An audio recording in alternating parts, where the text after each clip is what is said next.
بسم اللہ الرحمن الرحیم۔ السلام علیکم ناظرین، امید ہے آپ سب خیریت سے ہوں گے۔ آج کا واقعہ ہے بنی اسرائیل کے دو بھائیوں کا، جن میں سے ایک بھائی کافر اور ایک مسلمان تھا، لیکن دونوں دریا کے شکاری تھے، یعنی کہ مچھلیاں پکڑتے تھے۔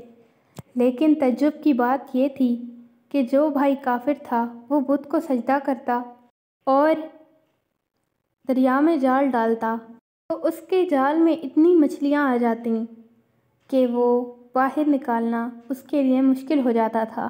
لیکن مسلمان بھائی اللہ کا نام لیتا تھا اور دریا میں جال ڈالتا تھا، لیکن اس کے جال میں صرف ایک مچھلی آتی تھی جس سے وہ گزارا کرتا تھا۔ لیکن پھر بھی وہ شکوہ نہ کرتا تھا اور اللہ کا شکر ادا کرتا تھا۔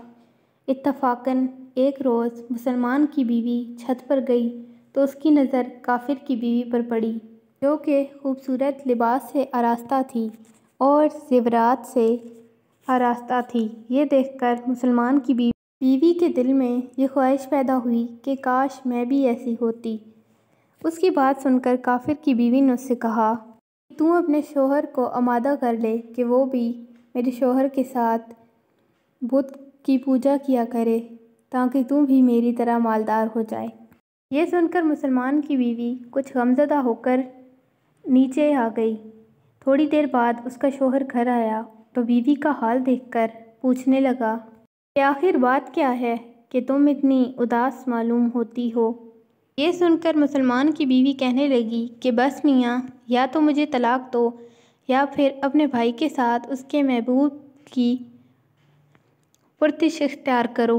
اس کی بات سن کر اس کے شوہر نے کہا کہ خدا کی بندی خدا سے نہیں ڈرتی، ایمان کی دولت کے باوجود کفر کی باتیں کرتی ہے۔ یہ سن کر وہ عورت بولی کہ بس مجھ سے زیادہ باتیں مت بناؤ، میں اس حالت میں نہیں رہ سکتی۔ میں دوسری عورتوں کو دیکھتی ہوں، ان کے پاس اچھے کپڑے اور زیورات ہیں، اور خاص کر تمہاری بھائی کی بیوی، وہ ہمیشہ عمدہ لباس اور زیورات سے آراستہ رہتی ہے۔ جب اس مرد مومن نے دیکھا کہ عورت ضد پر اتر آئی ہے تو اس نے عورت کو کہا کہ پریشان ہونے کی ضرورت نہیں، کل میں انشاءاللہ مزدوروں اور کاریگروں میں جا کر کام ڈھونڈنے کی کوشش کروں گا اور روز تمہیں 2 دینار دے دیا کروں گا، تم اس سے اپنی حالت درست کر لینا۔ یہ سن کر عورت کو کچھ تسکین حاصل ہوئی۔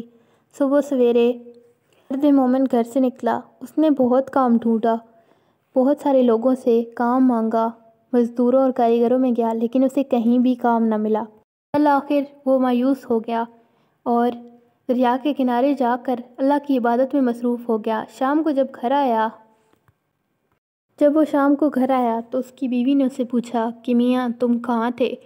تو اس نے بتایا کہ میں بادشاہ کی خدمت میں تھا، بادشاہ نے 30 دن کام کرنے کی شرط رکھی ہے، اس کے بعد وہ مجھے میری تنخواہ دے دیں گے۔ اس کی بیوی نے کہا کہ آخر وہ بادشاہ تمہیں کیا دے گا؟ تو اس کے شوہر نے جواب دیا کہ وہ بادشاہ میرا بادشاہ ہے اور وہ خزانوں کا مالک ہے، میں جو مانگوں گا وہ مجھے وہ دے دے گا۔ چنانچہ اسی طرح وہ 29 دن اللہ تعالیٰ کی عبادت میں مصروف رہا۔ جب 29ویں رات ہوئی تو اس کی بیوی نے کہا کہ سنو میاں، اگر تم نے مجھے کل مزدوری نہیں لا کے دی تو پھر تم مجھے طلاق دے دینا۔ اس کا شوہر کچھ پریشان ہوا اور 30ویں دن وہ ایک یہودی کے پاس گیا اور اس سے بولا کہ کیا تم مجھے کچھ کام دے دو گے؟ اس یہودی نے کہا کہ ہاں میں تمہیں کام دے دوں گا، لیکن شرط یہ ہے کہ میرے پاس تمہارے کھانے پینے کا کوئی انتظام نہیں ہوگا۔ اس مسلمان آدمی نے یہودی کی بات مان لی اور اس کے ساتھ کام پر چلا گیا۔ دوسری طرف اس کے گھر میں ایک آدمی نے دروازہ کھٹکھٹایا اور جب اس کی بیوی باہر آئی تو اس نے اس کی بیوی کو 29 اشرفیاں دیں اور اس کی بیوی کو کہا کہ آپ کے شوہر کی مزدوری ہے۔ ہمارے شوہر نے 29 دن بادشاہ کی خدمت میں کام کیا، اگر وہ 30ویں دن بھی بادشاہ کی خدمت میں آتا تو اسے زیادہ اجرت ملتی۔ اس نے 29 دن بادشاہ کی خدمت میں کام کیا، یہاں تک کہ اس نے بادشاہ کو چھوڑ دیا اور آج وہ ایک یہودی کے ساتھ کام پر چلا گیا ہے۔ بس اسی لیے ایک اشرفی کم ہے، کیونکہ تمہارا شوہر تیسرے دن نہیں آیا کام پر۔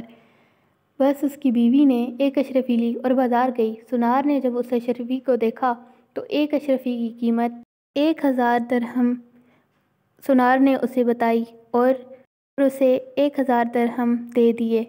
شام کو جب اس عورت کا شوہر گھر آیا تو اس عورت نے اپنے شوہر سے پوچھا کہ تم کہاں تھے؟ تو اس کے شوہر نے کہا کہ میں ایک یہودی کے ساتھ کام پر تھا۔ تو عورت نے کہا کہ آخر تم نے بادشاہ کی خدمت کیوں نہ کی اور تم نے بادشاہ کو کیوں چھوڑ دیا؟ اور شوہر کو بتایا 29 اشرفیوں کے بارے میں۔ وہ بات سن کر اس کا شوہر رونے لگا اور روتے روتے بے ہوش ہو گیا، اور جب ہوش میں آیا تو بیوی سے کہنے لگا کہ افسوس کہ میں نے بادشاہ دو جہان کا حق اپنے اوپر لازم نہ کیا۔ اس کے بعد وہ مرد مومن پہاڑوں میں چلا گیا، تمام لوگوں سے بہت دور، اور وہاں پر اللہ تعالیٰ کی عبادت کرنے لگا۔ تو اس واقعے سے ہمیں یہ سبق ملتا ہے کہ ہمیشہ اللہ تعالیٰ پر بھروسہ رکھنا چاہیے۔ اللہ اپنے بندے کو کبھی اکیلا نہیں چھوڑتا۔